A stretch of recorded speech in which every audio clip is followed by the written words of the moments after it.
Qué bueno que continúa con nosotros aquí en Noticias del Congreso, transmitiendo a la República Mexicana en los sistemas de televisión terrestre, TDT. Estamos también, por supuesto, en la televisión por cable, como lo hemos estado desde 1998, y ahora en www.canalcongreso.gov.mx y en todas las redes sociales en las que nos sigue la audiencia del canal de televisión del Congreso Federal. Uno de los temas centrales que cada legislatura está en análisis, en discusión, en ajuste, en debate, tiene que ver con los medios de comunicación, con la radio, la televisión y ahora pues los medios digitales. En la 64ª legislatura no ha sido un tema ajeno, por supuesto en la agenda legislativa y parlamentaria ha habido debates alrededor de los medios públicos, de los medios privados, de las concesiones de radio y televisión y todos estos temas que están alrededor de la legislación en materia. Y precisamente para platicar de este y otros asuntos que ya le diré más adelante, pues agradecemos a la diputada Laura Rojas que nos dé unos minutos a Noticias del Congreso. Muchísimas gracias, diputadas, por estar con nosotros aquí en el estudio. No, gracias a ti y un saludo a la audiencia del canal del Congreso. Quiero destacar que la diputada Laura Rojas ya es una decana legisladora, ha estado como diputada federal en la 60 legislatura y como senadora de la República en la 62 y 63 legislatura, por lo cual, por supuesto, valoramos mucho que nos regale estos minutos. Con muchísimo gusto.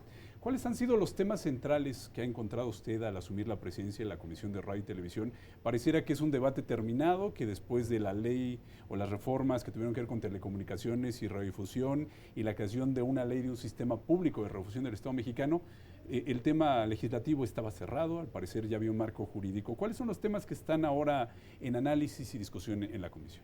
Bueno, decir que el tema de los medios, de la radio y la televisión, pues es un tema que, como tú ya lo dijiste, que está en permanente análisis porque es un ámbito que también está en permanente evolución, ¿no? Y particularmente en estos momentos en los que estamos presenciando un cambio de época, ¿no? En lo que tiene que ver en cómo la gente se informa, se entretiene y se educa, pues eso ha detonado una nueva reflexión sobre el papel de los medios de comunicación pues en la era de la convergencia digital, ¿no? Entonces, esa ha sido la reflexión principal que tenemos al interior de la Comisión de Radio y Televisión. O sea, primero pues entender este fenómeno de la convergencia digital, de la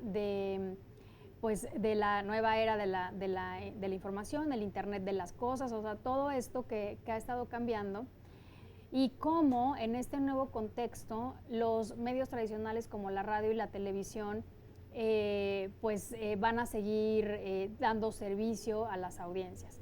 Entonces, hay que tener en cuenta, Laxman, que aún en nuestro país más del 80% se sigue informando a través de los medios tradicionales, es decir, de la televisión abierta y de la radio principalmente, ¿no? Sin embargo, esto ya empezó a cambiar, particularmente las nuevas generaciones hoy día pues se informan, se entretienen y se educan por internet, ¿no? Las plataformas digitales como Netflix, como HBO, como Amazon Prime, por ejemplo, que son como de las más populares, pero también está YouTube y en general Internet. Entonces, las redes sociales, o sea, mucha gente se informa por Twitter, ¿no? Estás viendo pasar las noticias en tu timeline y por Facebook, a través incluso de gente que hace sus propios contenidos y que sube videos. Cualquier persona lo puede hacer y da una noticia, da una opinión, hace comedia. Entonces, los retos sin duda para los medios tradicionales, si bien todavía tienen un mercado muy amplio, están ahí vigentes. Esa es una primera reflexión. Sí. La segunda reflexión es el papel de los medios públicos, ¿no? Justamente en este cambio de época también. En México tenemos, hay que decirlo, medios públicos pues muy débiles, incipientes. O sea, ha habido intentos, ¿no? Por años de crear un sistema de medios públicos fuerte, sólido, pero desafortunadamente no se ha concretado. Entonces, y ahora parece que en esta nueva administración del presidente López Obrador, pues también tienen la intención de generar este sistema de medios públicos sólido, fuerte, y desde la comisión, por supuesto, que estamos en el mejor ánimo de poder construir.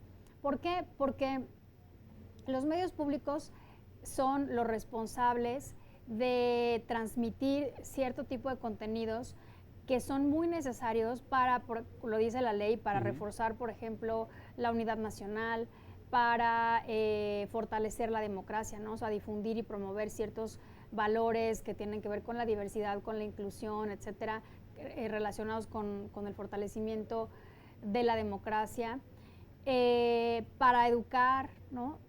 Para entretener, también para promover valores, cultura, gastronomía, ciertas cosas que son importantes para nuestro país, para nuestra memoria histórica, para muchas cosas, y que no necesariamente los van a promover los medios comerciales. Entonces, son necesarios, son valiosos, y desde la comisión hemos estado también generando diálogo entre las diferentes bancadas y entre el Poder Ejecutivo, pues para iniciar un proceso de construcción, ¿no? De una posible iniciativa de consenso que fortalezca, piense, redefina los modelos públicos de nuestro país. Ustedes estuvieron debatiendo hace poco, no necesariamente desde la Comisión de Radio y Televisión, pero sí un grupo numeroso de legisladores, precisamente respecto a algunos contenidos en medios de servicio público que, bueno, al parecer no estaban cumpliendo con esto que nos está platicando. Hicieron incluso abiertamente una solicitud al defensor de la audiencia de Canal 11 para que aclarara la situación de los contenidos que se están pues creando, generando y transmitiendo por medios públicos. Ese es el tercer tema, el tercer gran tema de lo que normalmente discutimos en la comisión, los derechos de las audiencias, ¿no? Y hay otro cuarto tema que también estamos trabajando, que es la protección a periodistas, ¿no? Estamos haciéndolo junto con la Comisión de Gobernación. Ellos están liderando, la Comisión de Gobernación está liderando la generación de un mejor marco normativo para la protección de periodistas y defensores de derechos humanos, y esos son a grandes rasgos los cuatro grandes temas. Me regreso a lo que me preguntabas de los derechos de las audiencias. Y los derechos de las audiencias, pues es eso, ¿no? O sea, es el derecho que tiene la gente, el televidente y el radioescucha, de tener los mejores contenidos posibles. Digo, evidentemente eso es muy subjetivo, ¿no? Y ante todo está el respeto a la libertad de expresión y el respeto a la libertad de prensa y a la libertad editorial de todos los medios. Entonces, sí, nosotros consideramos en su momento 67 diputados del PAN y del PRD que el cambio en la programación del Canal 11 pues no estaba cumpliendo con la ley. Esto lo quiero dejar muy claro, no se trataba de que no nos gustaba que criticaran a los políticos, porque sátira política ha habido siempre, y de hecho particularmente del programa del que nos quejamos no se hacía sátira política, sino que se hacía mofa de un sector de la población, ¿no? Y entonces ahí consideramos que ya no era apropiado, ¿no? Es decir, que un medio público que está pagado por los impuestos de todos los mexicanos haga escarnio de un sector de la población nos pareció muy inapropiado. Y entonces sí generamos una queja ante el defensor de la audiencia. Finalmente el defensor de la audiencia respaldó al Canal 11, nos dijo que no estaba de acuerdo con nuestra queja. Está bien, no pasa nada.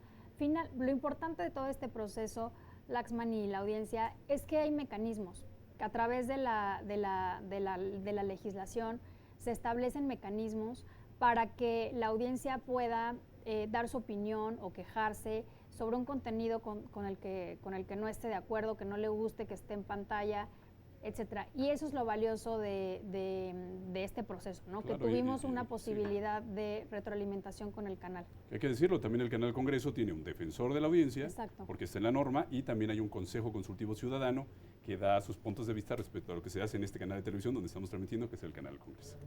Exactamente, y recientemente ha habido también ha estado en la agenda pública el tema de las narcoseries. También tiene que ver con el tipo de contenidos que se generan, ¿no?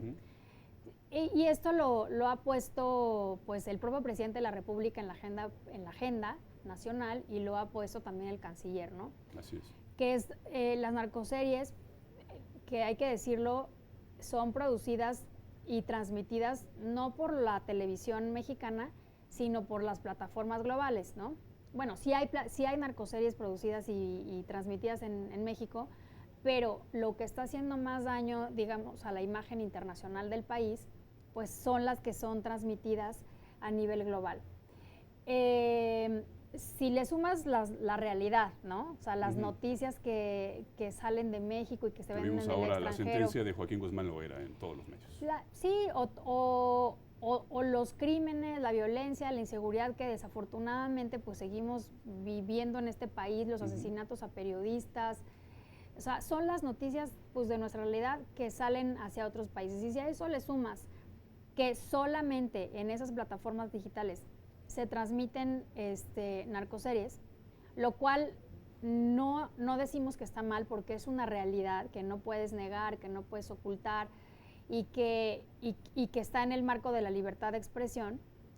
También nosotros en la comisión hemos propuesto al canciller crear un grupo de trabajo para generar otros contenidos adicionales, distintos. No se trata de censurar las narcoseries, no se trata de prohibir que las transmitan, no se trata de decirle a los medios de comunicación qué tipo de contenidos producir, no, simplemente se trata de generar contenidos adicionales que amplíen, ¿no?, la propuesta de programas, series de televisión, películas sobre México, porque sí es verdad que tenemos ese problema, pero no es que existe esa realidad, pero no es la única realidad de México. O sea, México es mucho más que violencia y que inseguridad.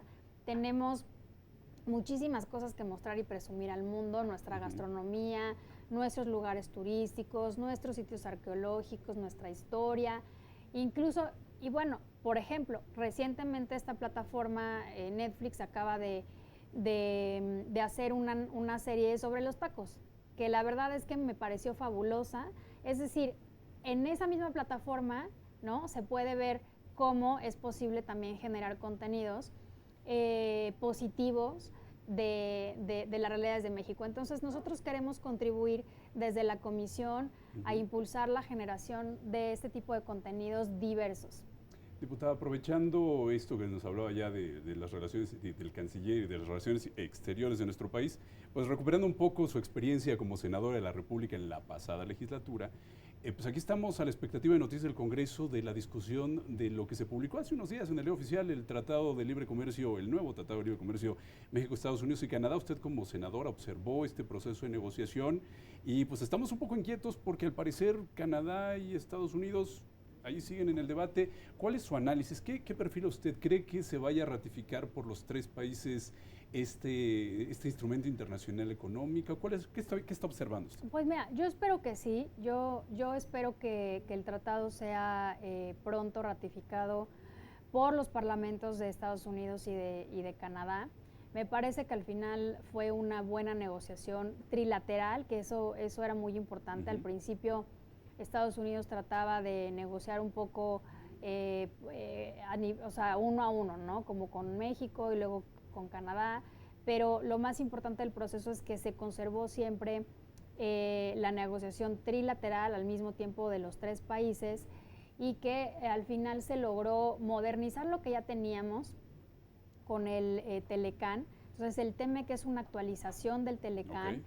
Se adecúan muchos temas a realidades nuevas que antes no existían cuando se negoció el Telecán, como el comercio electrónico, por decir solamente algunas cosas, ¿no? Está el capítulo de combate a la corrupción, que también es muy importante. Se incluyen en el TEMEC temas, capítulos o reglas que aplican para los tres países en materia de derechos laborales, por ejemplo, de los trabajadores, el tema del salario mínimo, ¿no? Entonces yo creo que esta actualización del Telecán, ahora TEMEC, pues resultó en un muy buen tratado que no solamente se queda en lo comercial, sino que trata de abarcar y de llegar más lejos en términos de garantías de derechos laborales, derechos sociales, el tema de anticorrupción, como ya lo dije. Entonces yo creo que eso lo valorarán nuestros colegas estadounidenses y nuestros colegas canadienses, y espero que se ratifique muy pronto por parte de ellos. Diputada Laura Rojas, no resta más que agradecer lo que nos ha dado estos minutos. Digo, tendríamos muchas cosas más que platicar con usted. Quizá destacar que su grupo parlamentario fue uno de los impulsores de la creación de este canal de televisión que ya cumplió 20 años de existencia, el Partido Acción Nacional. Pero bueno, desafortunadamente se nos acaba el tiempo. No resta más que agradecerle que nos haya acompañado el día de hoy Noticias del Congreso y espero que pueda volver a acompañarnos en este espacio informativo. Con mucho gusto, muchas gracias y buenas noches. Muchas gracias. Nosotros vamos a continuar aquí en Noticias del Congreso. Hacemos una pausa, será muy breve, y vamos a regresar con la información nacional e internacional más relevante de lo que está pasando en nuestro país. Regresamos.